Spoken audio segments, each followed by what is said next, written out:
এৰিয়াটো চিনি পাই বেলেগ জগাৰ পৰাই আহিছে ইমান ডাঙৰ সাপটো ইয়াত নাই ইমান ডাঙৰ ইমান দীঘল এতিয়া বেলেগ জগাৰ পৰা আহিব লাগিব এডাল প্ৰকাণ্ড অজগৰ প্ৰায় 10 ফুট দীঘল আৰু এই অজগৰটোৱে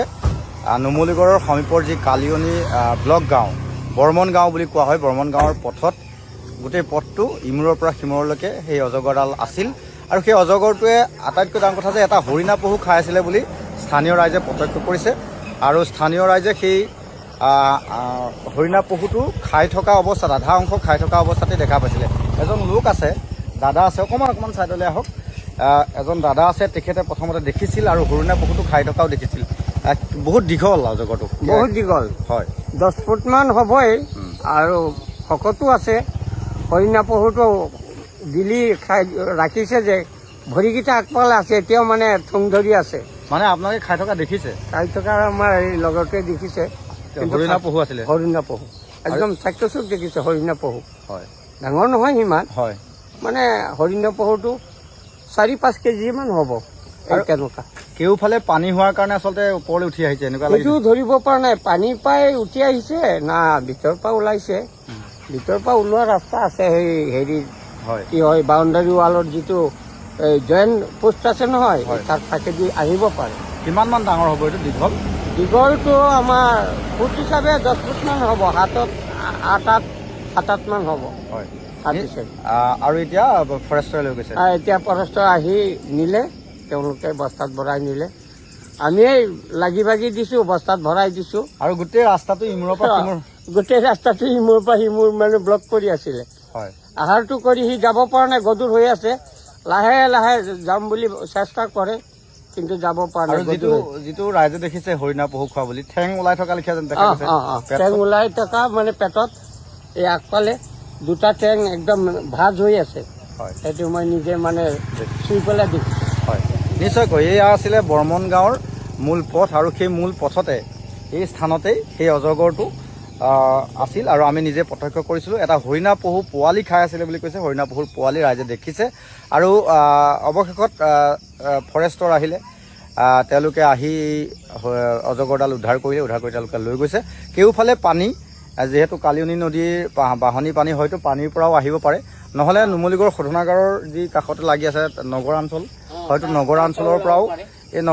পৰাও হয়তো নামি আহিব পাৰে গতিকে যি কাৰণতেই নহওক যে এডাল প্ৰকাণ্ড অজগৰ প্ৰায় 10 ফুট দীঘল সেই অজগৰডাল ইতিমধ্যে স্থানীয় ৰাইজৰ তৎপৰতাত বন বিভাগে উদ্ধাৰ কৰি লৈ গৈছে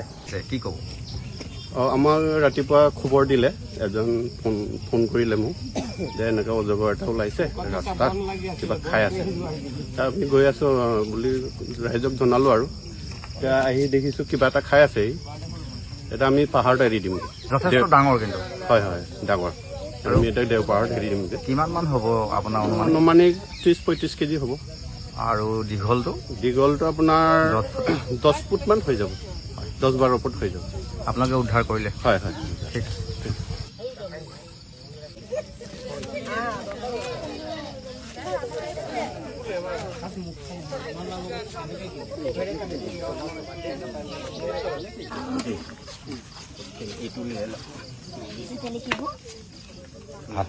হাতটো লাহেকৈ আহিব দেই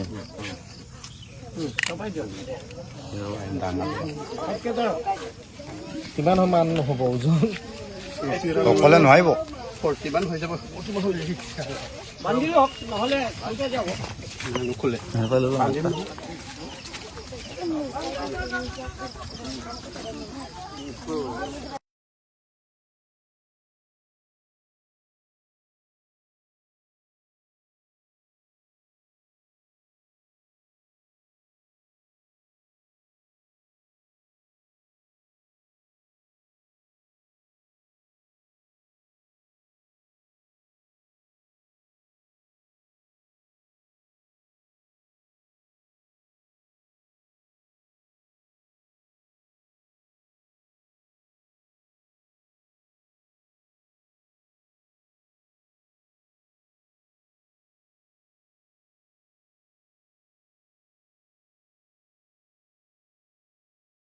ভাঙি দিওঁ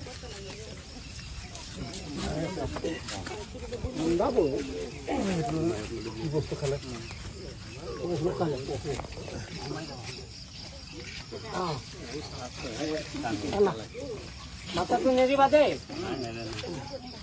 এৰিলৈ একো নাই। খাব।